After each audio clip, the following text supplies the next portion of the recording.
E hoje o Papo de Graça quebra todas as suas sequências, todas as suas liturgias, por causa de um acontecimento que para mim, como eu estou na minha casa, no meu programa, só está aqui quem quer me ver, eu não sou pago para atender a uma demanda comercial, nem para agradar um produto, nem para nada. Eu sou um homem livre.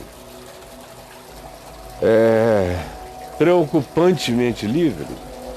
Então, eu faço o que meu coração quer fazer. E hoje eu quero me lembrar do meu amigo Ricardo Boechat,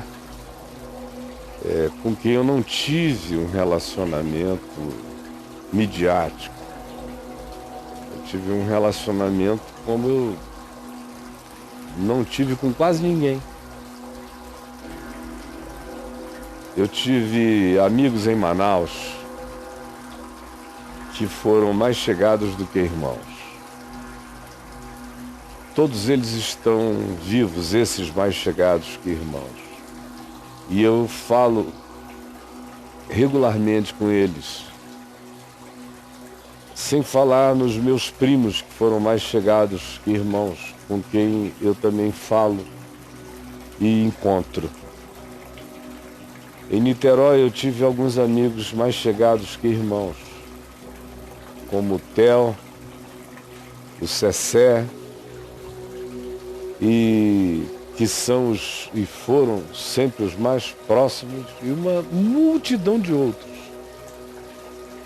Mas o Ricardo Boechat morava na esquina.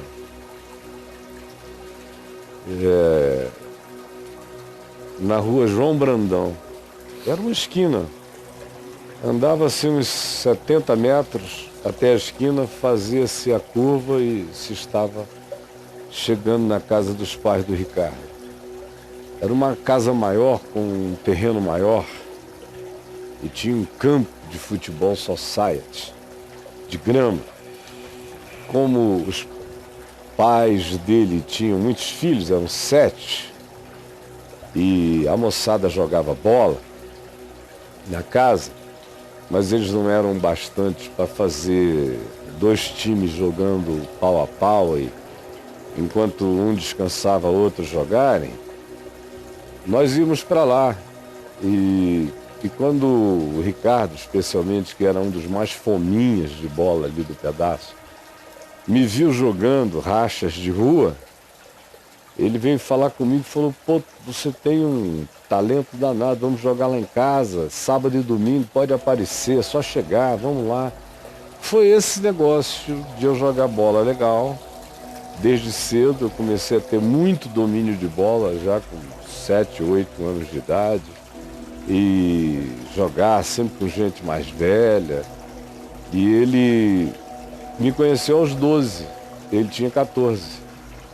Mas franzino, baixinho, andava igual um patinho assim, tanto é que o apelido dele era Pato.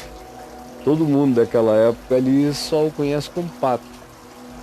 E como é que é, Pato? E ele era um cara extrovertidíssimo, super alegre, brincalhão. A gente ia para casa dele, era um lugar onde rolava muito palavrão entre todo mundo. Era meio rede social, assim, um pouco a casa dele. Porque o pai dele ficava na janela, super mal-humorado, tinha sido derrubado no golpe militar, porque ele era um embaixador de interpretação comunista da existência. Aí foi aquela derrocada militar. O cara ficou chateado. Não, ele perdeu tudo, ficou isolado. E agora, em 67, ele pelo menos estava morando no Brasil, na casa dele, né? Mas alienado de tudo, de cara, e com aquela amargura horrorosa, de modo que ele descontava aquilo ali na moçada jogando bola lá. Ele era o crítico da janela. E ele chamava você por tendências políticas. Ah, é, cara? Parece não sei quem. Aí aí definia um cara. O estilo de jogo parecia com um certo político antagônico à visão dele, quando dava errado. E ele nunca elogiava, pelo menos eu fiquei anos jogando ali, nunca vi.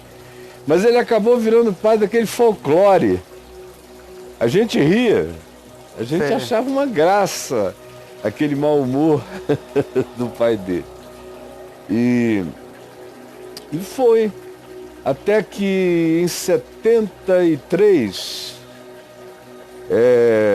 eu já estava muito envolvido desde 72, 71, 72, 73 com jiu-jitsu. E o futebol foi diminuindo na minha vida. E eu vi que ele ficou meio grilado, porque ele era um cara paz e amor, né? E eu estava lá todo jiu-jitado. E chegamos a ter algumas conversas sobre isso, mas ele viu que eu nunca seria um homem diferente. Eu seria sempre um cara da paz. Aí eu voltei para Manaus, me converti em 73, quando foi mais ou menos em 74, eu fui pregar lá no Rio, fui pregar em São Francisco, encontrei com ele já sabia, falou, pô, cara, que negócio muito doido, aquela coisa toda. Tipo, que porra é essa? Ele fala bem ele, assim. Aí foi quando eu voltava de vez em quando, a gente não marcava encontros nesse período, a gente só esbarrava no bar, na padaria, ali do lado da vizinhança. Era fácil, fim de semana então era normal. Domingo de manhã, sábado de manhã. Aí, e as conversas. Aí eu mudei de volta para São Francisco para ser pastor da Igreja Presbiteriana Betânia, em 81, janeiro de 81. Aí ele ficou sabendo, eu fui morar numa casa ali do lado, fiquei sempre no pedaço, bem pertinho, e era quase impossível você não se encontrar. E na praia, sexta-noite, especialmente na padaria, sábado e domingo de manhã. Domingo, antes de eu ir para a escola dominical, eu às vezes tomava um café na padaria. Ficava entre a minha casa e a igreja. Você dava uma passadinha? No triângulo da casinha dele, da mãe dele. Sim. Aí a gente conversava, e eu me lembro que uma vez ele me perguntou de onde é que eu estava vindo, eu falei que de Israel.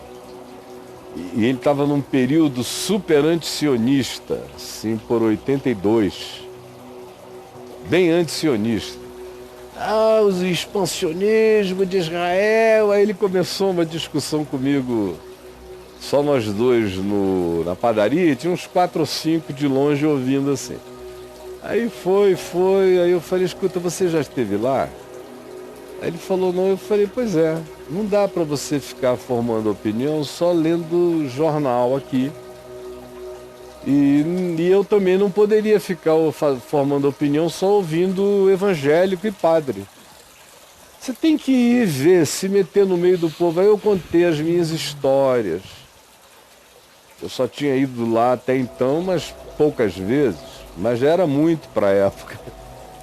E viajando com o povo, sem motorista, sem conforto, sem guia, sem nada, eu na unha. E aí eu vi que ele falou, pô, a gente tem que conversar mais sobre isso. Aí começamos a bater um papo aqui, outro ali. De repente a vida dele teve uma ascensão meteórica, especialmente depois do Ibrahim Suede, que foi quem o introduziu assim no jornalismo maior, mais visível. Depois ele passou a assinar a coluna do Suan, e aí depois a coluna do Suan passou a ter o nome dele, Ricardo Boechat, que virou a coluna Ricardo Boechat. E no fim ele estava no Bom Dia Brasil e no Jornal da Globo. E eu já era uma figura nacionalmente conhecida para todo lado. De modo que a gente passou a ter muitos encontros no fim da década de 80 e início dos anos 90, por conta do que nós fazíamos na cidade. Ele como repórter e eu como uma figura envolvida em quase tudo. E ele como repórter se interessava por praticamente tudo que eu fazia na cidade. visita às favelas, às penitenciárias, os diálogos com os gadarenos do Rio de Janeiro, que às vezes as autoridades pediam para eu dialogar formalmente com eles, porque eles não tinham acesso a essas figuras. E ele sempre foi uma das pessoas mais solidárias que você podia conhecer, um cara desse tipo, do clichê que se usa, do sujeito que tira a roupa do corpo para dar para alguém. Ele era esse cara despojado em tudo. E eu era a grande simbolização da solidariedade na cidade, e solidariedade prática, fazendo coisas para todo lado. Então a nossa amizade de sempre só foi convergindo e crescendo. Por conta dessa, né? Teve um tempo, tem imagens aí que eu não sei que os meninos, por que não estão nem passando, que eu não vou pedir, vocês sejam criativos aí dentro. Tem imagens do tempo que ele estava no Bom Dia Brasil, e que foi uma época que eu ia com regularidade ao Bom Dia Brasil. Era o Renato Machado, a Leilane Nobart, depois entrou o Ricardo fazendo comentários políticos, e eu era chamado com regularidade semanal, quinzenal, dependia da temática nacional. E como eu respondia sobre praticamente tudo, houve períodos que eu cheguei aí toda semana, ou pelo menos de 15 dias, mas eu estava lá sempre. E a gente saía para tomar um café, ou marcávamos um almoço, passamos a conversar muito, década de 90 inteira. E aí as nossas almas adultas começaram a se abrir. Eu não sei o que está acontecendo lá dentro, pergunto por que eles não estão isso, pelo amor de Deus. A gente começou a se abrir. Eu não vou nem olhar para lá porque a minha narrativa está aqui na minha cabeça. Então, vocês alternem aí conforme a sabedoria mandar.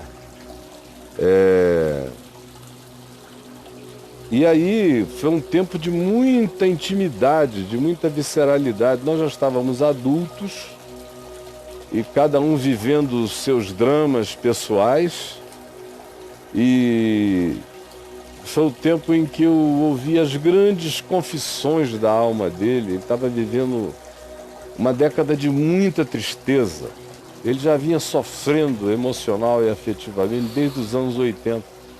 De vez em quando a gente se encontrava e ele falava e me contava as histórias de aflição.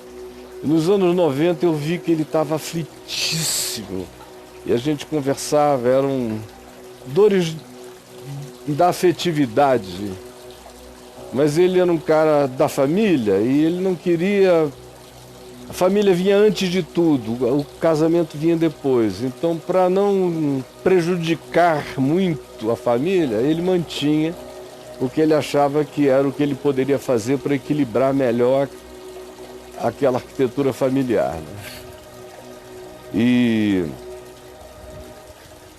aí eu me lembro que em 88 ele estava que ele não aguentava mais, ele estava nas últimas. Caio, me ajuda, eu estou querendo pular fora. Aí eu pedi para ele esperar, que ele não podia fazer aquilo com precipitação. Isso foi muito antes dele encontrar essa felicidade aí, né? Foi no final da vida, nos últimos anos da vida. E ele esperou, depois ele me pediu para fazer o casamento dele. Quando eu for casar, você me casa? Eu falei, claro que eu te caso, meu amigo. Aí ele falou, não, eu não creio em Deus, mas eu creio que Deus está em ti. Ele me disse isso muitas vezes, eu não creio em Deus, mas eu creio que Deus está em ti. E houve ocasiões que ele me pediu para orar por ele. E ele ficou numa felicidade quando ele encontrou a doce Verusca. Como eu nunca tinha visto ele na vida, ele virou um menino de alegria e de felicidade. Pois bem, aí em 98, no meio daquilo tudo, chega o dossiê Caimã. Chega o dossiê Caimã e ele chega para mim, a notícia ainda não tinha corrido, eu só estava oprimido. Já era pelo mês de julho, eu estava oprimidíssimo pelos apertos do Lula, do Dirceu, da Benedita, de todo mundo. Querendo, consegue para nós, nos leva até lá, aquela coisa que eu já contei, que é triste de contar. Aí quando eu vi o nível de opressão que aquilo estava gerando, e quando eu vi que o Zé Dirceu quebrou o silêncio, porque eu disse, me deixa fora disso, não me envolve nisso, eu não sei nada disso, a não ser o que vocês ficaram sabendo, por quem contou para vocês, eu não sei nada mais. E não vou abrir a boca sobre isso. Aí o Zé Dirceu quebrou esse pacto e mandou o Fernando Rodrigues, que naquele tempo trabalhava na Folha de São Paulo, para falar comigo. O Fernando era amigo do Zé Dirceu. Aí chega o Fernando Rodrigues dizendo, ó, eu e o Zé somos amigos, eu tenho um certo compromisso com o Zé Dirceu e com a visão do PT, embora eu jornalisticamente tenha que manter a isenção, mas esse é o meu coração, mas eu sei que eles confiam em mim. Eu pensei, mas eu não confio nem neles e não sei quem você é, né? Então, abri para ninguém, chamei Ricardo. Na hora, liguei para ele. Bom, tá acontecendo isso. Ele falou, não fala nada a ninguém. Aí correu pro meu escritório, botei almoço para nós lá dentro, falou, olha, não com ninguém, eu não existo como jornalista de furos de que teu amigo, só para andar contigo e quero ser tua testemunha em essa processo. Sou tua testemunha. E ele foi. Participou de tudo, o pessoal não sabia. Às vezes estava lá o Zé Dirceu falando comigo, me pressionando e o Boechat do meu lado. Às vezes até ouvindo, no Viva Voz, na minha sala. Sabia de tudo. E foi, fica tranquilo aqui, sou teu backup. E até o final, quando chegou o final, que jogaram a culpa toda em cima, ele enlouqueceu lá no Globo. Eu tenho amigos que dizem que ele subiu e se inteira de mesa, gritou. O mundo aqui sabe que ele é, eu conheço minha vida inteira, ele é o que ele é, não tem diferente ele não, e tal. Vamos preservar a vida do homem. E eu me ligava todo dia, eu nos Estados Unidos, como é que você tá, meu irmão? Não queria notícia, ele queria saber como eu tava, todo dia. Ficou mais do meu lado do que qualquer pastor, qualquer amigo. Os pastores fugiram, o Boechat bancou e não queria fazer daquilo um case, era amizade mesmo, era preocupação. Depois eu voltei, as coisas chegaram a piorar aqui naquele período, em 99, início dos anos 2000, houve uma outra onda de dossiê Caimã e a gente conversou, eu, João Roberto Marinho, depois eu e o Evandro Carlos de Andrade, e o Boechat foi, ele falou, como é que você tá? Eu estava em Itaipu, em fevereiro de 2000, desesperado de agonia, vendo aquela trituração ser montada toda. O João Roberto Marinho dizendo, fala, Caio, era um sábado, ele falou, amanhã é o Fantástico, você fala sozinho 10 minutos, pode dizer o que você quiser, não tem censura. O Evandro Carlos de Andrade, que era o Camel, Ali Camel, do jornalismo da Globo naquele tempo, era o todo poderoso Evandro Carlos de Andrade, me ligou no domingo e falou, pô, Fantástico, vai ao ar daqui a umas 5 horas, 10 minutos são teus, vem, fala, diz o que você quiser. Aí o Boechat me ligou e falou, ó, onde é que você tá? Aí eu falei, estava em Itaipu, em Niterói, ele de Niterói, a gente se encontrou. E eu chorei como eu não tinha chorado. Como eu não tinha chorado com ninguém. Aquela história inteira eu chorei com o Boechat. Chorei como um menino sentindo dor. Meu Deus. De alma. E ele caladão. Eu olhei para ele, só as lágrimas dele nos olhos dele, em silêncio, não falou nada. Ele só falou, quer saber? Fala nada com ninguém não. Não usa fantástico nenhum. Ele trabalhava para Globo. Era um dos caras top lá. Não tem ninguém tão top quanto ele era naquele tempo lá. Além do que ele era amigo do João Roberto. Amigo, sair de jantar. E eu também era. Tinha uma proximidade. Não fala com ninguém não.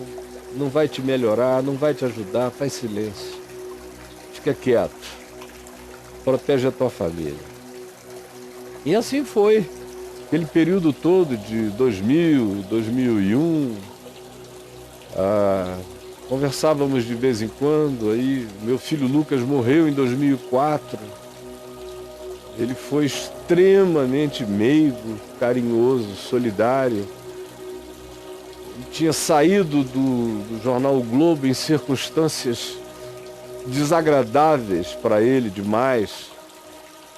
E eu estive com ele direto. Ele me ligou, eu estava no Café com Graça. Conversamos longamente, e aí começamos a conversar. Eu orava com ele, nunca dei a mínima para ele dizer por aí que ele era ateu. Para mim ele falou algumas vezes, eu caí na gargalhada, nunca dei a mínima. Nunca jantou comigo sem eu orar.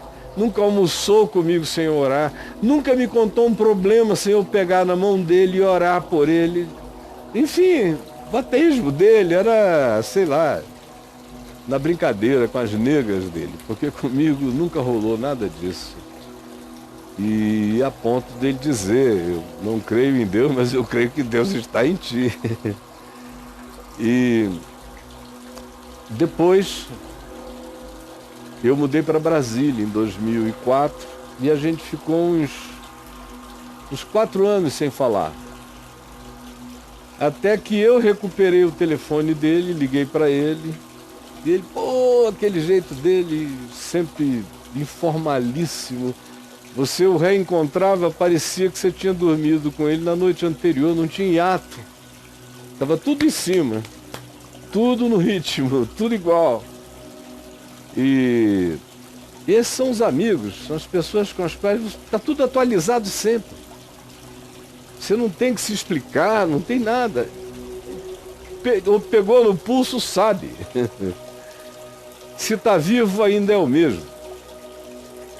Aí voltamos, recuperamos os nossos contatos e trocamos muitas gargalhadas já aqui nessa casa, ao telefone. Quando vi aquela fase CQC aqui do Papo de Graça, e ele achava engraçadíssimo, ele já estava na Band. E, pelo amor de Deus, eu nunca pensei que eu ia ver você entrar na parte mais hilária de um programa de comédia. Mas tá um mó barato, não sei o que e tal, e vai. Aí, outros episódios aconteceram. Aí veio o episódio, houve vários, eu estou fazendo um super resumo, né? Como, por exemplo, eu não estou contando aqui de um dia que eu tive que escoltá-lo do Rio de Janeiro até Frankfurt, em 1997, eu creio. 97, 98, por aí. Ele não era acostumado a viajar muito de avião, ele não gostava de viagem de avião. Ele fugia. Tinha medo, cara? Ele dizia que tinha o maior cagaço, era a expressão lá de São Francisco. Ele é desbocadão pra caramba. Nem lá em São Francisco é como você diz que tem medo, dá o maior cagaço. Tô ligado. Era o maior cagaço. Aí, quando ele me viu no aeroporto, aleluia, esse voo tá salvo. Esse voo tá salvo? Isso é porque ele era ateu. Aleluia, esse voo tá salvo. Aí, me ajuda a atravessar o Atlântico, e foi um dia que teve muita trepidação no voo. E ele, se você não estivesse aqui, eu não sei o que eu estava fazendo. Até que chegamos em Frankfurt, eu ia, acho que pregar na Inglaterra, ele ia pegar uma outra conexão.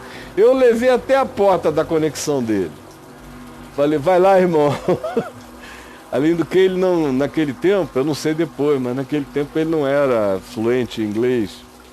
Aí eu levei até a porta e corri para o meu voo. E na volta a gente riu muito disso. Mas já aqui nessa casa, no tempo daquele episódio do Malafaia. Malafaia, vai pegar uma rola, não enche o saco, aquela história. Tá precisando de uma rola. É, que deve ter, o Gabriel deve ter esse episódio aí. Se eu quiser, eu peço, tá? Mas vai pegar uma rola, não enche o saco, rapaz, não sei o que e tal, papá. Tomou um processo. Quando eu vi aquilo ali, eu, claro, morri de rir, porque eu fui remetido para nossa infância. Porque aquela é uma expressão que só quem morou ali em São Francisco, no Saco, nos anos 60, é que sabe como aquilo era corriqueiro. Aquilo ali era uma coisa quase inofensiva. Vai pegar uma rola. Era uma coisa que você vai encher o saco do outro, cara. Vai te catar. Era uma coisa corriqueira. É, corriqueira. Não era assim uma grande agressão. Eu só dizia que você era um idiota. Aí vai pegar uma rola, eu ria dessa. Falei, isso aí foi ter crescido em São Francisco. É a cara dele. Saco de São Francisco, que naquele tempo São Francisco se chamava o Saco. Era o Saco de São Francisco, mas nós só chamávamos de Saco. Onde é que você mora? Moro no Saco. Ah, a gente se encontra no Saco. Vai jogar bola onde? Na Praia do Saco. Então era o Saco de São Francisco. E aí eu ri. Aí no dia seguinte, ou 2 dias depois, eu não me lembro, eu falei com ele. A gente conversou, eu estava ali em cima e falamos ao telefone. E aí ele falou assim, pô, você viu, meu irmão? Você viu, meu irmão? Baixou um saco de São Francisco em mim. Quando eu vi, eu mandei aquele idiota ir pegar uma rola, porque o cara é mais idiota. Chato. O cara é mais idiota. Aí ele ainda brincou, falou, toda vez que aparece um pastor desse na minha frente, eu penso, o Caio existe, o Caio existe. E ele não é nada disso. Aí eu falei, eu também, toda vez que vejo um repórter muito idiota, eu me lembro que você existe, meu irmão. Aí conversamos, rimos, trocamos de assunto, qualquer coisa assim. Aí passam uns meses, ele teve uma crise de depressão. E aí no meio dessa crise de depressão, que pessoas amigas me falaram, eu liguei para ele. E ele, acho que ele estava em casa. Eu senti assim que ele estava bem sem ritmo, sem vozes em volta. Aí eu falei, e aí, meu irmão? Ele falou, Caio, cara, que bom que você me ligou para a gente conversar. Depressão, meu irmão, você sabe o que é isso? Eu falei, sei muito e trabalho com isso a minha vida inteira. E sei que você não tem depressão. Eu sei que você está com depressão, mas você não é um ente de depressão, depressivo. Qualquer coisa diferente. Você está esgotado. Me conta a tua agenda. Aí ele me contou que ele estava fazendo esses negócios de fazer o jornal de manhã cedo e correr para algum outro estado do Brasil para fazer palestras e voltar correndo para fechar o Jornal da Band, ler o Jornal da Band, compromissos depois noturnos e não sei o que e tal. Ele falou que era como a minha vida era no passado e me estourou fisicamente. E eu disse, você sabe que eu vivi assim durante muitos e muitos anos, mas quando chegou em julho de 91, eu tive uma crise de depressão que eu não sabia nem explicar o que era aquilo, e eu fui descrevendo o que era. Ele falou, é isso que eu estou sentindo, é isso que eu estou sentindo. Eu digo, pois é, isso aí é demanda por desestressamento. Isso aí é esgotamento.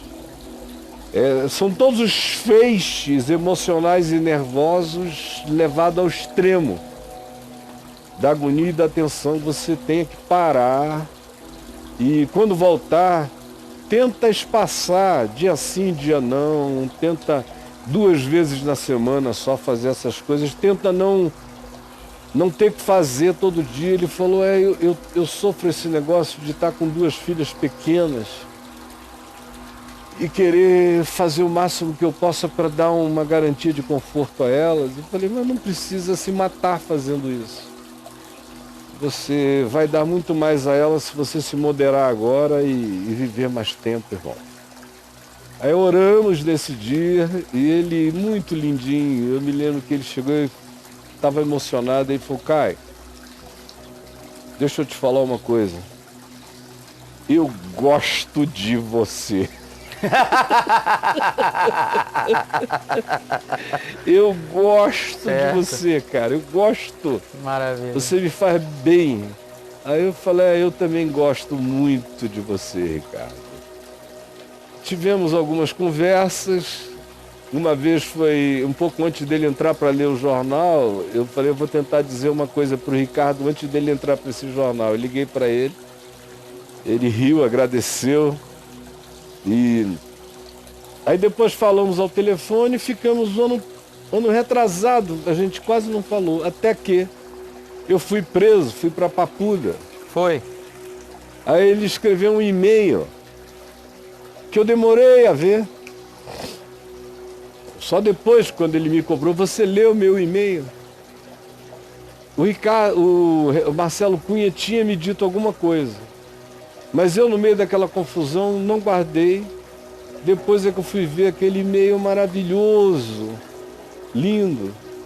Como ele também, dando uma reportagem para o órgão oficial de imprensa dos jornalistas, Observatório de Imprensa, perguntado a meu respeito, não negou fogo. Foi de cara, a maioria dos pastores teria saído pela tangente. Ele, em cima, irmão de fé. E aí eu vi de novo na Papuda. Quando eu saí, eu peguei, dei uma ligada para ele. E ele falou, que loucura, meu irmão, que loucura, a gente tem que atualizar essa notícia, eu quero. Aí eu falei, não, gente, eu te conto depois, porque foi uma coisa cheia de muito milagre. Muito Deus na história, Ricardo. Aí, quando foi há poucos dias, a gente trocou um SMS, eu falei que estava indo a São Paulo. E ele falou, no meio dessa minha vida louca, me avisa uma semana antes, por aí, para eu reservar uma noite para a gente jantar e atualizar a conversa. Eu falei, tá bom. Ia ser agora, entre os dias 21 e 25. Ah, é a saída Era sua ainda lá. agora eu ia. Entre outras coisas, numa das noites, jantar com o Patinho, querido, com esse meu querido amigo que vocês estão vendo aí. Aí ele já na Band News FM. É. E no dia que ele morreu fazendo uma fala digna da história toda dele. Nós temos aí a última fala dele. É. E se os meninos... Que foi no editorial de ontem de ontem de manhã, antes de ele sair para Campinas. Sim. Para um outro evento. Devia ser um daqueles dias em que ele fazia o jornal, ia fazer uma palestra, voltava, almoçava em casa, ia para a Band, preparava o Jornal da Noite, lia. Aham. Essa é a correria olha dele. Aí. As buscas por desaparecidos, mortos, né, na verdade, cujos corpos não foram resgatados, a contabilidade mórbida dessa tragédia é de 165 mortos. Já recuperados os corpos e 160 mortos cujos corpos não foram recuperados. O número de hoje é de 325 mortos, dos quais, repito, 160 não foram encontrados. As buscas continuam, claro que os contingentes vão diminuindo, inevitável que assim seja, passada já pouco mais de 2 semanas daquele deslizamento. 25 de janeiro, né, Boixá? Daqui a 5 de janeiro. 25. 25 temos 2 semanas, não é isso? 12 milhões de metros cúbicos de lama tóxica desceram da barragem de Brumadinho e as investigações continuam avançando, eu diria, num ritmo ainda mais lento do que a... meu amigo. E eu lembro dele dizer na rádio, acompanho Boixá, né? Quando eu comecei a trabalhar aqui. Uhum. Quando eu vim do Gama, eu chegava cedo, então eu ouvia Boechat no meu carro. Era o tempo do programa dele. E nesse programa ele estava cumprindo uma promessa que ele fez de não parar de falar do caso Brumadinho. Mesmo que saia da primeira página. Que a imprensa vai tradicional, deixando vai pra lá. deixando para lá, vai descendo pro rodapé. E aí as coisas não... E ele é um cara que fez... o pai dele era comunista, a primeira juventude dele foi bem engajada. Aí ele teve uma decepção profunda com tudo, ele foi tendo com a esquerda, logo de cara, bem novinho. Depois ele foi trabalhar com Moreira Franco, não aguentou ficar 6 meses. Só foi porque o Moreira era amigo de Niterói, era essa coisa de ser amigo de praia, entendeu? Aí, mas não aguentou, pulou fora, voltou para o jornalismo em plenitude. Ele estava de assessor de imprensa do Moreira? Ele foi, não aguentou 6 meses. Ele falou, olha, para um cara que tem a consciência querendo ser tranquila, não dá para você ficar ali. Assessor de imprensa é complicado. Não dá, um homem com a minha consciência não pode fazer esse trabalho. E ele sempre foi esse cara que fez uma profissão de fé na verdade. Sem partido, sem direita, sem esquerda, sem centro. Ele era um grande e genuíno anarquista do jornalismo. Porque o verdadeiro jornalismo tem que ser anarquista. O jornalismo que não seja anarquista não é jornalismo. É como o profeta, se não for anarquista na terra, não é profeta. O profeta, para ser profeta, tem que ser um anarquista, para você ser fiel só da sua consciência cativa aos céus, a outro mundo, a outra dimensão. Aqui, todos os poderes estão aí para serem relativizados o tempo todo. E aí quando eu vi hoje de manhã alguém dizendo assim, apesar do viés de esquerda, eu falei, meu filho, não apesar do viés de esquerda, não sei se ele sabe discernir a mão direita da esquerda, falar uma bobagem dessa. Ele bateu nos militares, na extrema esquerda, na extrema direita, no centro, em todo mundo. Quando o governador do PSDB, Marcelo Alencar, e o prefeito César Maia se levantaram contra mim em 94, 95, 96, ele não teve dúvida, ficou do meu lado e bateu no governador, mas bateu sem dó nem piedade. Então, minha gente, a mulher dele, por exemplo, eu não conhecia, a Doce Verusca, só dele dizer da paixão dele, do amor dele. E eu nunca tive um encontro, ele e a esposa anterior dele. Eu nunca tive um encontro, ele e todos os filhos dele, éramos só eu e ele, e alguns outros interlocutores da vida. Mas nós tivemos muitas intimidades do coração e de confissões viscerais da vida que eu acho difícil que ele tenha tido em outros lugares, em outras dimensões, como ele mesmo me disse várias vezes. Quando a gente se encontra, eu tenho liberdades de quem pode abrir a boca e dizer coisas do coração. E como eu disse há pouco, eu acho que a minha crise de choro mais convulsiva na minha vida de homem adulto eu tive com ele, meu amigo Ricardo Boechat. E testemunhas das minhas viagens até ontem, 12h40 e poucos, quando partiu. Quando ele chegou, ele, na mesma hora, disse, meu Deus, não é que o Caio tinha me dito que ia ser assim mesmo? Que eu ia encontrar esse beijo, esse olhar e esse abraço me esperando aqui? Boechat é aquele segundo filho que diz, não vou não apareço mesmo. Mas quando você chegava na vinha, ele estava lá. Então meu beijo para os filhos, para a esposa, para a família. E a minha última coisa aqui é dar o testemunho de como um amor sincero e saudável entre um homem e uma mulher podem transformar completamente a alegria de ser de uma pessoa como o Boechat, porque eu me lembro dele cheio de picardia, anarquismo jornalístico, aquela avidez, aquela perspicácia, a rapidez de pensamento e tudo. E quando ficávamos sozinhos, tinha aquela tristeza afetiva. E depois, Ele não cabia mais nele de alegria, de felicidade. Tinha encontrado nela, parece que a alegria da divindade que ele não tinha encontrado antes em nenhum dos outros ambientes mais formais dos seus vínculos humanos e familiares.